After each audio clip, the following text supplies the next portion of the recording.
안녕하세요. 미국주식론 대학의 미준입니다. 9월 15일 오늘의 미국주식 뉴스를 시작합니다. 오늘도 변함없이 미국 주식 투자의 정석을 지키고 있는 미준에 오신 것을 환영합니다. 제가 미리 말씀드린 것처럼 다음 주에는요, 미준 방송을 제대로 보내드리지 못할 것 같습니다. 이번 주 일요일 날 드디어 한국에 들어가는 비행기를 타게 됐거든요. 이번에 제가 한국에 방문하는 이유는요, 일단 제가 유튜브 채널을 통해서 미국 주식 투자라는 테마를 가지고 컨텐츠를 여러분들과 공유하고 있잖아요. 이번에 한국에 관련 법규가 개정이 되면서 이렇게 주식 투자에 대해서 이야기를 하기 위해서는 꼭 이수해야 되는 과정이 생겼습니다. 따라서 이번에 중요한 교육을 이수하기 위해서 한국에 들어간다, 이렇게 보시면 되고요. 또 제가 한 2년 만에 한국에 방문하는 셈이 되기 때문에 소중한 시간을 이용을 해서 여러분들과의 만남을 주선해 볼까 합니다. 9월 24일 일요일 날 낮 2시부터 5시까지 3시간 동안 여러분들과 얼굴을 맞대고 간만에 회포를 풀어볼 수 있는 좋은 기회를 마련했는데요. 아직까지 신청하지 않으신 분들은 많은 참여를 부탁드립니다. 9월 15일 한국행 비행기를 기다리면서 보내드리는 오늘의 미국 주식 뉴스 바로 시작합니다.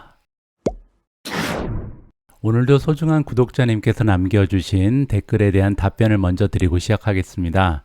도식이라는 아이디를 쓰시는 분께서 남겨주신 댓글이고요. 반갑습니다. 운영자님. 시킹알파 투자자 구성에서 인스티튜션과 퍼블릭 앤 어덜의 차이가 무엇입니까? 조언 부탁드립니다. 이렇게 질문해 주셨는데요.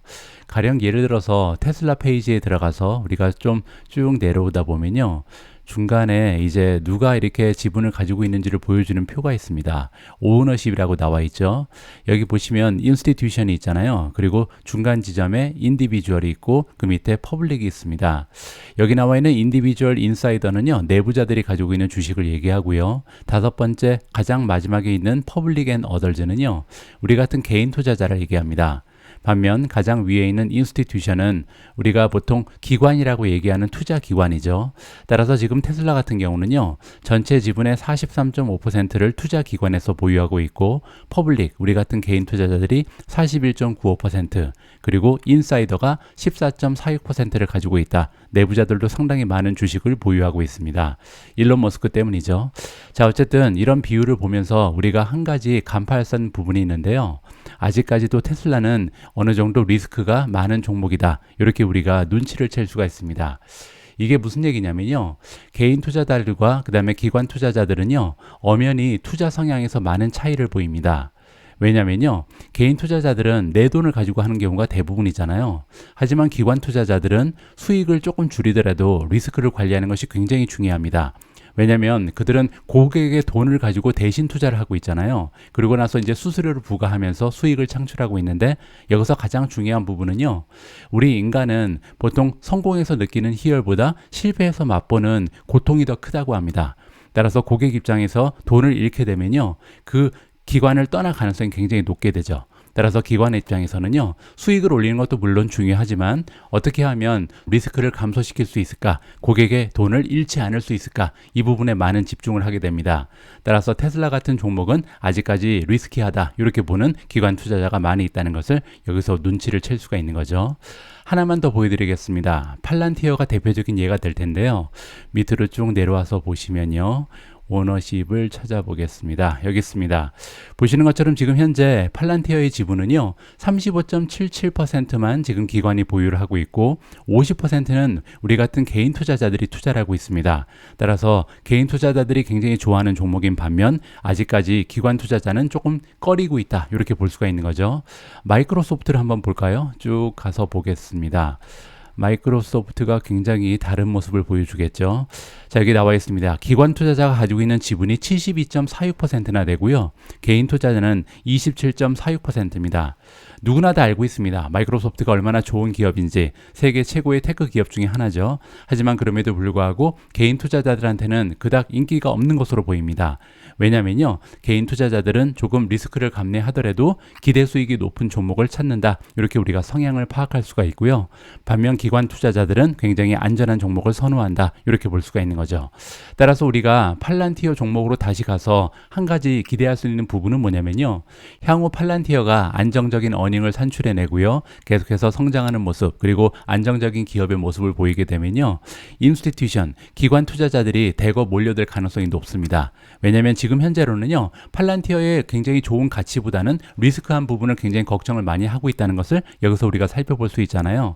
하지만 시간이 가면 갈수록 이제 팔란티어의 가치가 좀 올라가고요. 그리고 이제 안정적인 수익을 만들게 되고 그렇게 되면 결국 S&P 500에도 편입될 가능성이 높잖아요. 그 시점이 오게 되면 아무래도 변동성이 좀 잦아들 가능성이 높기 때문에 기관 투자자들이 그들의 자금을 넣으면서 추가적인 상승을 기대해 볼 수 있다. 이렇게 긍정적인 측면을 살펴볼 수가 있을 것 같습니다.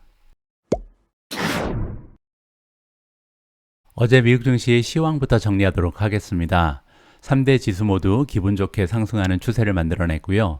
다우존스가 가장 좋았습니다. 플러스 0.96%, S&P 500은 0.84% 상승했고요. 나스닥 역시 0.81% 올라가면서 3대 지수 모두 시원하게 올라가는 하루였다. 이렇게 보시면 되고요. 어제 주가 흐름이 가장 좋았던 성장주들의 이름을 살펴보도록 하겠습니다.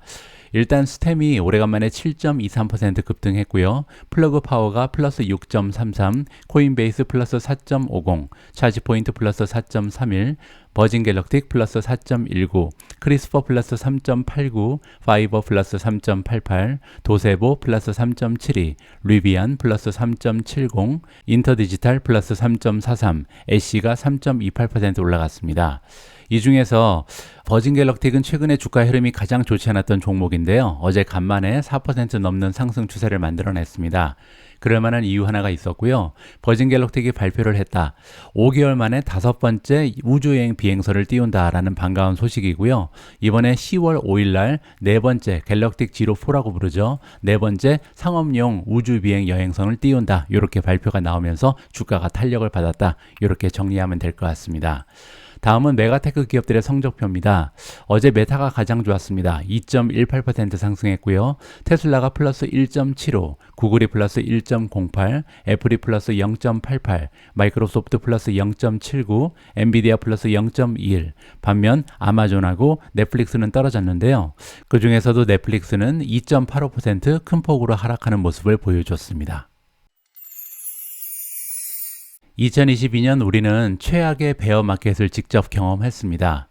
이렇게 2022년 미국 주식이 추풍낙엽처럼 떨어졌던 이유는 단 한 가지죠. 바로 기준금리 인상입니다.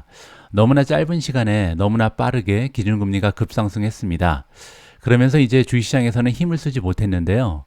이렇게 기준금리가 상승하면 주식시장이 떨어지는 이유는요. 금리라는 것은 돈의 값어치이기 때문입니다. 돈의 가치가 올라가게 되면요. 당연히 자산의 가치는 떨어지게 되죠. 이걸 우리가 전문 용어로 밸류에이션이라 그러잖아요. 따라서 멀티플이 하락하면서 주가는 떨어질 수밖에 없다. 그뿐만이 아니죠. 보통 이제 금리가 상승하는 시기에는요. 기업의 어닝이 떨어질 수밖에 없습니다. 여러 가지 비용이 증가하게 되잖아요. 이자도 더 내야 되고요. 따라서 우리가 보통 주가는 실적 곱하기 멀티플이라 그러는데 그 금리가 상승하는 시기에는요. 실적도 떨어질 가능성이 높고 멀티플, 밸류에이션도 떨어질 가능성이 높기 때문에 주식이 이렇게 급 하락한다. 이렇게 보면 될 것 같습니다. 2023년에는요, 이제 기준금리가 거의 꼭지를 찍었다. 이제는 기준금리 동결이 될 것이다. 얼마 안 있으면 하락도 가능하다. 우리가 이렇게 기대감을 높이고 있는데요. 그럼에도 불구하고 전반기에 굉장히 좀 좋았던 강세 추세가 요즘에 좀 주춤하고 있습니다. 그러면 이제 연준에서 드디어 기준금리 동결하고 떨어뜨릴 가능성도 이제 짙어지고 있는데 왜 이렇게 주식시장이 달리지 못하는가 이렇게 답답함을 느낄 수가 있잖아요. 이유가 한 가지 있습니다. 아까 제가 주가는 실적 곱하기 멀티플이라고 그랬잖아요. 물론 이제 기준금리는 이제 꼭지를 찍었을 가능성이 높죠. 뭐 올라봐야 한 번, 두 번 올라가는 게 전부겠죠. 근데 문제는요. 실적이 떨어질 가능성이 있습니다. 왜냐하면 리세션이 있을 가능성이 있거든요. 따라서 지금 주식시장에서는요. 가장 두려워하는 것이 기준금리의 추가적인 상승이 아니라 과연 리세션이 올 것인가 오지 않을 것인가 이게 가장 중요한 핫 이슈입니다. 그런데요. 어제 리테일 리포트가 발표가 됐거든요. 이건 지금 현재 미국의 경제 상황이 어떤지 우리가 확인해 볼 수 있는 굉장히 중요한 보고서고요. 다행히 굉장히 좋은 결과가 발표가 됐습니다. 그것 때문에 어제 미국 증시가 랠리를 보였다. 이렇게 이해하시면 좋을 것 같습니다. 구체적인 내용을 살펴보도록 하겠습니다. 리테일 세일즈가 0.6% 지난달에 비해서 급등했다라고 나와 있죠. 한 달 만에 0.6%면 굉장히 좋은 실적이죠. 그리고 중요한 것은요, 시장의 전망치를 훨씬 더 넘어섰습니다. 컨센서스는 0.2%에 불과했거든요. 따라서 시장의 참여자들이 환호성을 질렀다, 이렇게 정리가 가능하죠. 코어를 보도록 하겠습니다. 변동성이 극심한 에너지라든지 식료품을 제외한 리테일 부분은요, 0.6% 올라갔습니다. 이것도 역시 시장의 전망치 0.4보다 강한 모습을 보여줬고요. 그리고 헤드라인 리테일 세일즈를 지금 작년하고 비교했을 때도 2.5%라는 건강한 성장률을 만들어냈습니다. 따라서 이 수치만 딱 보면요, 과연 리세션이 올까, 이러한 의구심이 들게 되잖아요. 따라서 어제 미국 증시가 상승할 수 있는 계기가 마련이 됐다, 이렇게 정리가 가능한 거죠. 자, 다음은요, 어떤 분야에서 이렇게 좋은 실적을 만들어내는지 카테고리를 살펴보도록 하겠습니다. 자, 지난달에 가장 좋았던 부분은요, 논스토어 리테일이다. 이 얘기는 이커머스를 얘기합니다. 이커머스 비즈니스가 작년 대비해서 무려 7.2%나 급등했고요. 다음은 헬스케어입니다. 7.8%, 굉장히 좋은 추세를 만들어냈죠. 그리고 푸드 서비스 앤 드링킹 플레이시스, 식음료 부분은 8.5%나 작년 대비 성장을 했거든요. 따라서 이 부분을 봤을 때 지금 이커머스 기업, 그리고 헬스케어 기업, 또 푸드 서비스를 제공하는 기업들이 굉장히 탄력을 받을 수 있겠구나, 이렇게 정리가 가능한 거죠.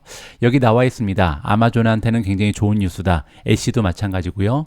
월그린 부츠, 그리고 맥도날드, 치폴레, 이런 기업들이 주가에 탄력을 받을 수 있다. 왜냐하면 이 부분이 지금 경기가 굉장히 좋다, 이러한 리포트가 발표가 됐기 때문이죠. 반면 디파트먼트 스토어, 우리가 보통 백화점이라고 부르는 오프라인 샵은요, 굉장히 좋지가 않습니다. 작년 대비 3.4% 오히려 마이너스 추세를 보여주고 있고요. 따라서 콜즈라든지 아니면 메이시스, 이런 데는 굉장히 좋지 않은 뉴스가 발표가 됐다, 이렇게 정리할 수가 있겠죠. 퍼니처, 그리고 홈 퍼니싱도 좋지 않았다고 합니다. 따라서 가구 쪽, 주택이 지금 굉장히 좀 흔들리고 있잖아요. 따라서 이쪽도 좋지가 않다는 거죠. 마이너스 7.8%, 작년 대비 마이너스를 보여줬습니다. 따라서 이번에 리테일 리포트가 주식 투자하는 사람 입장에서는 굉장히 좀 안정감을 줄 수 있었습니다. 미국이 정말로 리세션을 피해갈 수 있지 않을까, 이렇게 기대감이 올라갈 수 있는 정보였다, 마무리를 해드리겠습니다. 잠깐 여러분, 최대 77만 원을 받을 수 있는 정보를 소개해드리겠습니다. 집에 약정이 끝난 인터넷, 정수기 가만히 놔두면 손해라는 사실 알고 계셨나요? 온라인 대리점에 전화 한 통이면 최대 77만 원을 설치 당일에 받으실 수 있는데요. 쓰던 요금 그대로 새 제품에 지원금까지 받을 수 있는데 안 할 이유가 없겠죠. 이런 혜택이 어디서 가능하냐고요? 인터넷 가전 렌탈 국내 가입자 수 독보적 1위 대리점 아정당입니다. 알뜰폰도 전화 한 통에 쓰던 번호 그대로 개통 가능합니다. 365일 밤 10시까지 상담 가능하니 언제든 편하게 전화해보세요. 정당하게 받자. 아정당. 오늘도 미주은의 인공지능 이야기는 계속됩니다. 요즘은요, 정말 인공지능 공부하는 재미에 방송을 만드는 것 같습니다. 이번에도 구글 관련해서 굉장히 긍정적인 소식이 들려오고 있는데요. 많은 분들께서 이미 알고 계신 것처럼 구글은 새로운 라지 랭귀지 모델 인공지능을 준비하고 있는데요. 그 이름은 제미니입니다. 한국 사람 이름 같죠? 제미니가 드디어 출시를 앞두고 있다는 반가운 소식이 전달되고 있습니다. 자세한 내용을 한번 읽어보시죠. 알파벳이 이번에 부여를 했다. 스몰 그룹 오브 컴퍼니니까요. 몇몇 기업들한테만 액세스를 부여했다라고 합니다. 아직까지 정식으로 출시되지 않았던 제미니를요, 얼리 버전, 따라서 아직 이제 테스트 버전이라고 보면 되는데, 이거를 몇몇 기업들한테 제공을 하면서 테스트를 진행 중이다, 이렇게 이해하시면 될 것 같습니다. 제미니는요, 여기 나와 있는 것처럼 컨버세이셔널, 따라서 대화형 AI다, 이렇게 보시면 되는데요. 사실 구글이 이미 가지고 있는 바드가 있잖아요. 바드 역시도 컨버세이셔널 AI입니다.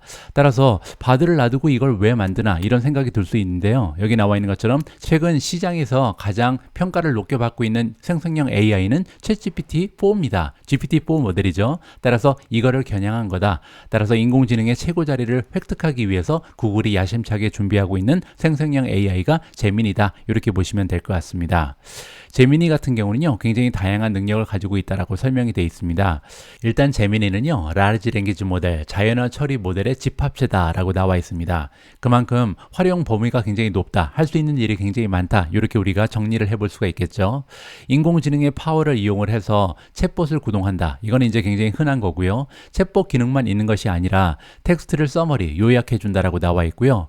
단순히 이미 존재하는 텍스트를 요약할 뿐만 아니라 오리지널 텍스트니까요, 새로운 글을 작성하기도 합니다. 그리고 이런 새로운 글은요, 유저가 원하는 대로 쓸 수 있다, 이렇게 나와 있는 거죠.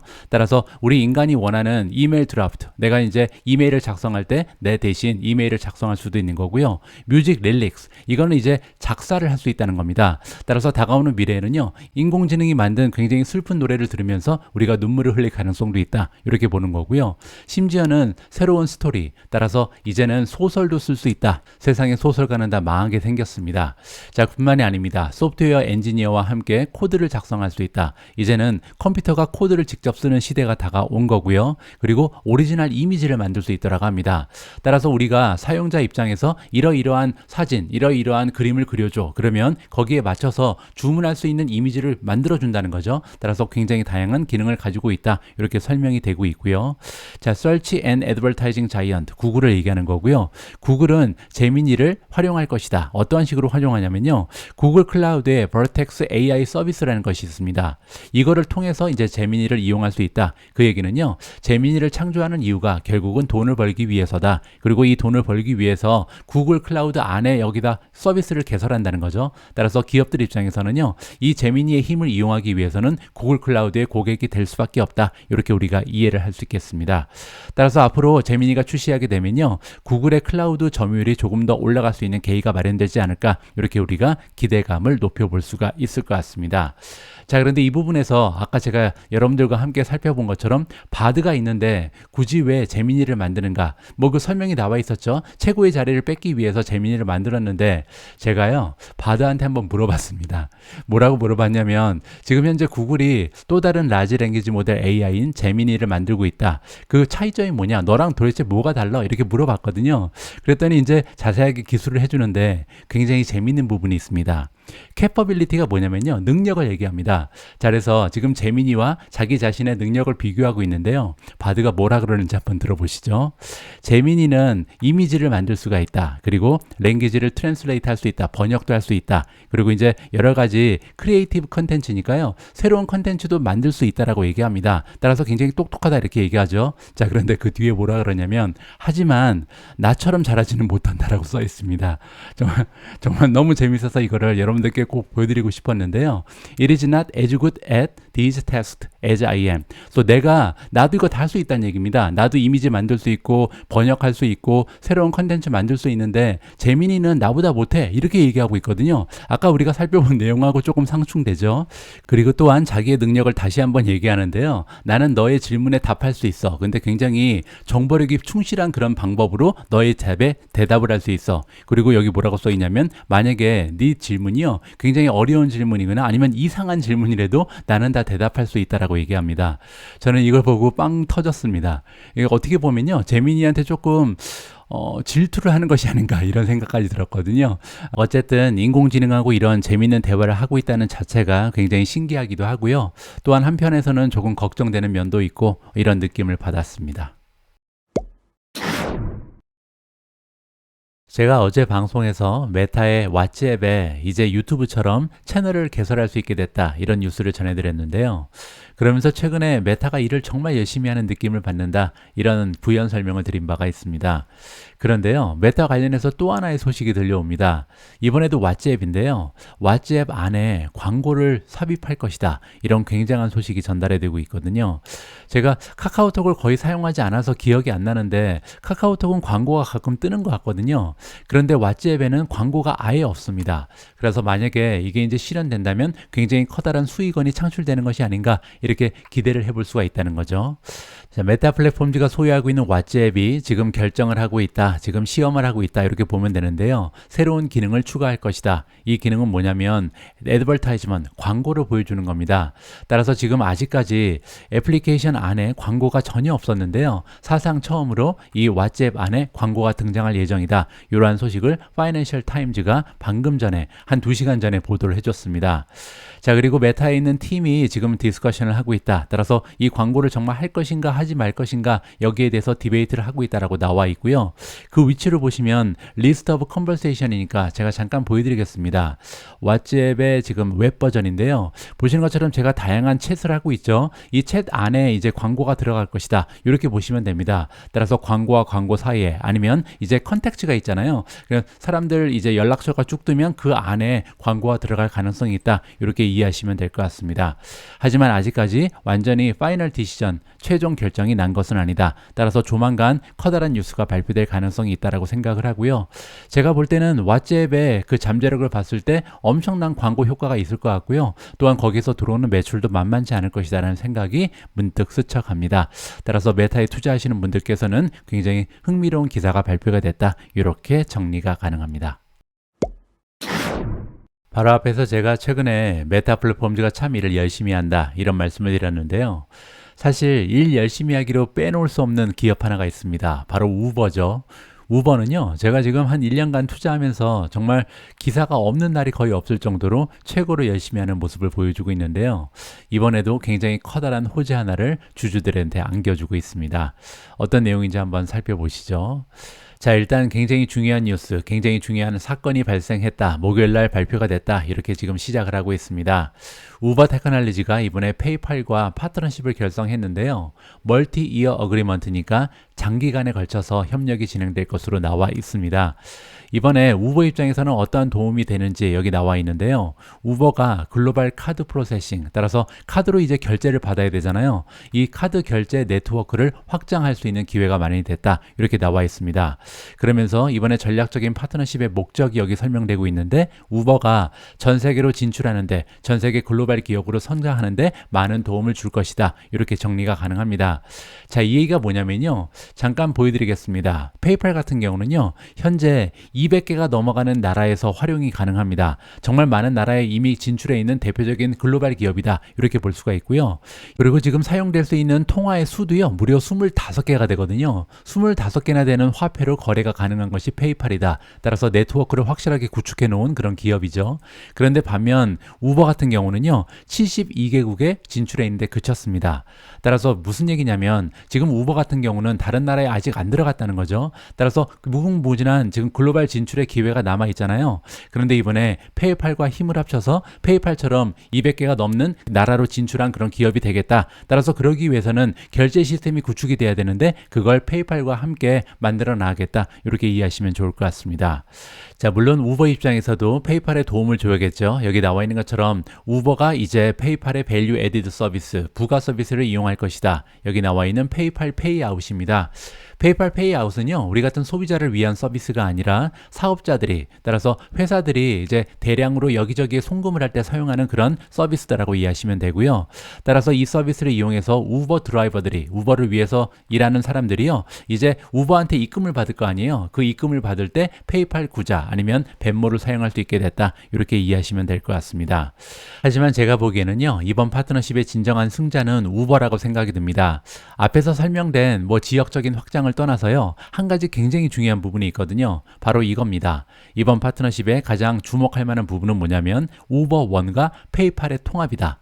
우버원은 뭐냐면요, 우버의 멤버십을 얘기합니다. 유료 멤버십이죠. 한 달에 일정액을 내면요, 우버를 통해서 음식 배달 서비스를 이용하거나 아니면 차량 공유 서비스를 이용을 할 때 할인을 받을 수 있는 그런 멤버십이다. 이렇게 보시면 됩니다. 하지만 아직까지는 멤버의 수가 엄청나지가 않거든요. 따라서 우버원이 얼마나 확장하냐에 따라서 생태계가 구축될 수 있다. 굉장히 중요한 부분이다. 이렇게 저는 개인적으로 생각을 하는데요.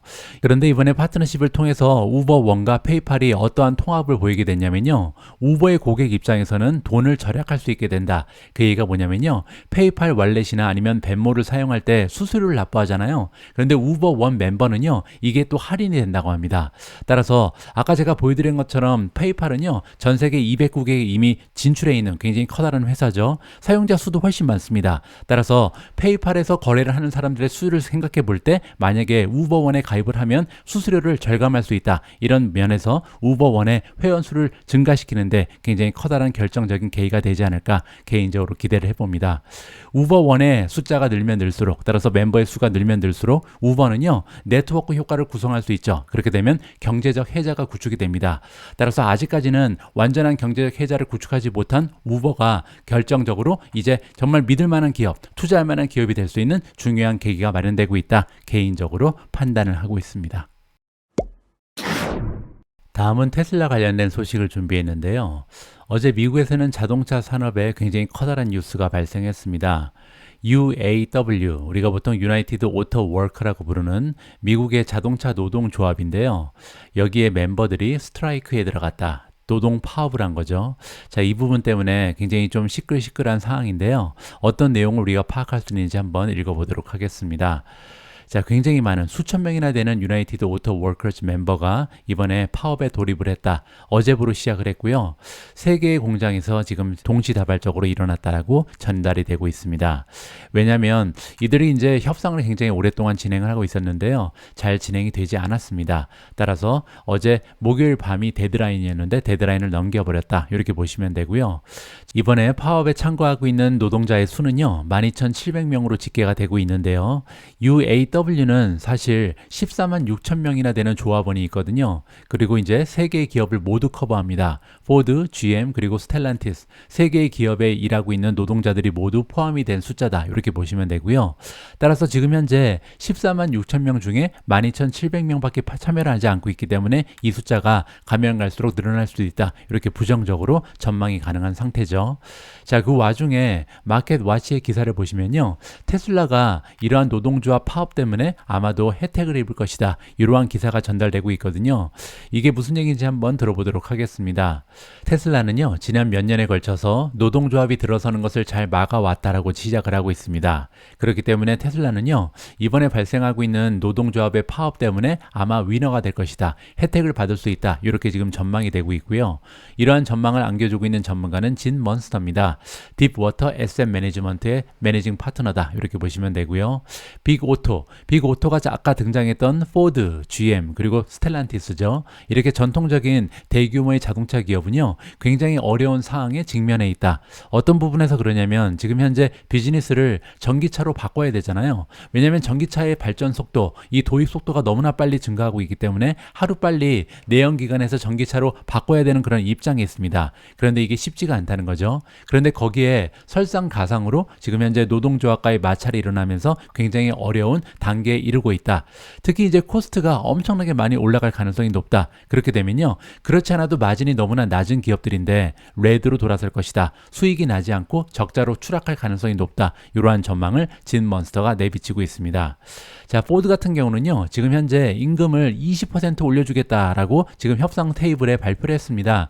4년 동안 계약 기간 동안 20%를 올려주겠다 나와 있는데요. 원래는 9%에서 20까지 올린 겁니다. GM 같은 경우도 마지막에 지금 제시한 조건은 18% 올려주겠다. 스텔란티스도 17.5%나 올려주겠다. 이렇게 지금 나오고 있거든요. 하지만 아직도 갭이 큽니다. 왜냐하면 노동조합에서 제시한 임금 상승 폭은요. 처음에는 46%였다가 이제 36%까지 내리긴 했거든요. 하지만 36%면 아직까지 괴리감이 너무나 크죠. 따라서 문제는 조만간 해결되기가 조금 어렵지 않을까. 시간이 오래 걸릴 수도 있겠다. 이러한 전망이 대두가 되는 거죠.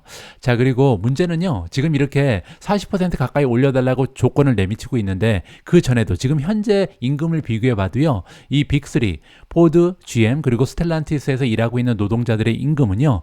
테슬라랑 비교하면 38%나 높은 수치라고 합니다. 따라서 지금 비용이 그렇지 않아도 많이 나가고 있는 상황인데 여기에서 더 올려야 되는 상황이다. 따라서 이 갭이 가면 갈수록 커질 가능성이 높다. 이렇게 우리가 정리를 해볼 수가 있는 거겠죠. 또 하나의 문제는요. 포드, GM, 스텔란티스 모두 지금 프로피터블, 전기차에서 흑자를 만들지 못하고 있는 상황이거든요. 따라서 굉장히 어려운 상황이 엎친 데 겹친 격이다. 이렇게 우리가 이해를 해볼 수가 수가 있겠죠. 다음에는 무디즈가 나옵니다. 무디즈는요, 전 세계 3대 신용평가 기관 중에 하나죠. 여기에서도 이 세 기업의 모습을 잘 지켜보고 있는 것 같습니다. 여기에서 얘기하기로 EV 딜레마에 빠졌다. 따라서 전기차 시대가 오면서 세 기업이 너무나 어려운 상황에 직면했다. 이렇게 얘기하는 거죠. 물론 이제 세 기업은 굉장히 많은 리퀴디티, 현금 보유량이 많다. 따라서 이번 스트라이크 때문에 무슨 부도가 난다거나 어려운 상황에 직면하지는 않을 것이다. 이렇게 얘기합니다. 하지만 그럼에도 불구하고 이번 파업이 장기화된다면 그들이 갖고 있는 EV 앰비션, 지금 빨리 노력을 해서 전기차로 넘어가야 되는데 이게 딜레이가 될 수 있다는 거죠. 더 오랜 시간이 걸릴 수 있다. 차질이 많을 수 있다. 이렇게 지금 얘기를 하고 있습니다. 자, 그리고 무디즈가 전망하기로는요, 지금 유니온이 원하는 대로 40% 가까운 인상폭을 만들어내지는 못할 것이다. 이렇게 전망을 하고 있습니다. 그럼에도 불구하고 최소 20% 정도는 올려지면서 이번에 타결이 될 것이다라고 전망을 합니다. 그러니까요, 임금이 갑자기 20% 올라간다는 것은 이 비용 상승이 만만치가 않을 거다. 이렇게 우리가 예상을 해볼 수가 있다는 거죠. 자, 그리고 마지막으로 이번 스트라이크, 이번 파업으로 인해서 아마 이 기업들이 가지고 있는 계획이 있잖아요. 앞으로 몇 대 정도의 전기차를 만들어서 판매하겠다. 이런 계획이 있었는데 계획대로 진행되지 않을 가능성이 굉장히 높다. 이렇게 정리가 가능합니다. 첫 번째로요, 단기적으로 봤을 때는 테슬라에 도움이 될 수도 있겠죠. 왜냐하면 다른 기업들이 굉장히 좀 생산량의 차질을 빚고 있고, 또한 중요한 점은요, 마진이 많이 떨어지겠죠. 왜냐하면 비용이 증가하게 되면 이 임금의 급상승으로 인해서 만약에 비용이 증가하게 되면요, 가격 경쟁력에서 많이 타격을 받을 수가 있습니다. 따라서 단기적으로는 굉장히 좋은 뉴스가 될 수 있다. 저도 동의하는데요. 하지만 장기적으로 봤을 때는 아마도 테슬라 입장에서도요, 이 임금을 올려주지 않고는 오랫동안 견딜 수가 없겠죠. 맞춰줘야 되잖아요. 어느 정도 형평성이 있어야 되니까 아무래도 테슬라한테도 그렇게 장기적으로는 좋은 뉴스는 아니다. 개인적으로 판단합니다. 오늘 마지막으로 준비된 기사는 마이크로소프트 관련된 소식인데요. 마이크로소프트의 주주 입장에서는 굉장히 의미 있는 기사가 떴다라고 생각을 합니다. 기사의 제목에 나와 있는 것처럼 테크 라이벌 기업, 마이크로소프트 그리고 오라클 두 기업이 나오는데요. 두 기업은 전통적인 라이벌 관계죠. 그런데 두 기업이 이번에 클라우드 쪽에서 파트너십을 결성한다라는 반가운 소식입니다. 굉장히 좀 중요한 내용이 들어있으니까요. 함께 읽어보시도록 하죠. 헤비급 테크 기업인 오라클 그리고 마이크로소프트가 목요일날 발표를 했다. 그들이 가지고 있는 클라우드 파트너십을 확장한다라고 소식이 전달되고 있는데요. 구체적인 내용이 굉장히 흥미롭습니다. 오라클이 그들이 가지고 있는 엑사데이터 하드웨어, 엑사데이터 하드웨어는요, 오라클의 데이터베이스 서비스라고 보시면 됩니다. 그런데 굉장히 흥미로운 부분은요, 이거를 마이크로소프트가 구축해놓은 애저 데이터 센터에다 놓는다. 여기에서 서비스를 제공한다. 이런 내용이 지금 포함이 되어 있는 거거든요. 표면적으로는 뭐라고 되어 있냐면 네트워크 퍼포먼스를 향상시키고 그리고 데이터베이스를 그들 고객에게 전달해 주겠다. 이렇게 지금 나와 있는데요. 굉장히 이상하죠. 왜냐하면 제가 지금 표를 좀 보여드릴 텐데 오라클은요, 전 세계 클라우드 인프라 제공 기업 중에 당당 7위에 랭크가 되어 있는 굉장히 커다란 기업입니다. 보시는 것처럼 2023년 2분기를 기준으로 했을 때 AWS가 부동의 1위 자리를 유지하고 있죠. 전체 시장의 32%를 가져가고 있고요. 애저가 22%, 구글 클라우드가 11%로 껑충 뛰어 올랐습니다. 그리고 그 밑에 보시면 세일즈포스 그리고 오라클이 있는데요. 오라클이 2%의 시장 점유율을 가져가고 있거든요. 물론 이제 시장 점유율은 굉장히 낮긴 합니다. 하지만 그럼에도 불구하고 지금 현재 클라우드라는 시장의 잠재력을 생각했을 때 굳이 자기들이 가지고 있는 데이터베이스 서비스를 다른 기업에 가서 이렇게 구동할 필요가 없죠. 그럼에도 불구하고 이런 파트너십이 결성됐다는 것은 다른 의미가 있다. 이렇게 우리가 유추를 해볼 수가 있겠죠. 조금 더 읽어봐야 할 것 같습니다. 자, 이번에 파트너십을 통해 결성된 서비스의 이름이 등장합니다. 오라클 데이터베이스 at Azure다. 따라서 이름에서 살펴볼 수 있는 것처럼 인프라는 애저를 이용하는데 데이터베이스는 오라클 거다. 이렇게 보시면 되겠죠. 자, 그래서 두 기업이 힘을 합쳐서 오라클 데이터베이스 서비스를 제공한다. 이렇게 보면 되고요. 하지만 마이크로소프트의 시큐리티, 굉장히 좀 강력한 보안 능력, 그리고 플렉시빌리티, 이건 유연성이거든요. 유연성을 이용할 수 있다. 이렇게 이해가 가능한데요. 여기 뒤에 그 결정적인 단서가 써 있습니다. 그 얘기가 뭐냐면요. 여기서 유연성이라고 얘기한 거는 애저가 제공하는 오픈 AI, 인공지능을 활용할 수 있다. 이렇게 이해하시면 될 것 같습니다. 따라서 아까부터 제가 이게 굉장히 중요한 파트너십이다. 이런 말씀을 드렸잖아요. 그 의미가 뭐냐면 애저가 지금 지금 이렇게 다른 클라우드보다 앞서 나갈 수 있는 기틀이 마련되고 있다. 왜냐하면 클라우드가 이미 존재하는 오라클 같은 경우에도 데이터베이스 서비스를 굳이 애저 와서 하는 이유는요, 많은 기업들이 그만큼 인공지능을 이용하고 싶어 한다. 따라서 인공지능이 확보되어 있지 않은 오라클 입장에서는요, 애저 클라우드를 이용하더라도 데이터베이스 서비스를 지속하기 위해서 이런 파트너십을 결성할 수밖에 없었다. 이렇게 우리가 정리를 해볼 수가 있는 거죠. 자, 밑에 조금 더 부연 설명을 들어보겠습니다.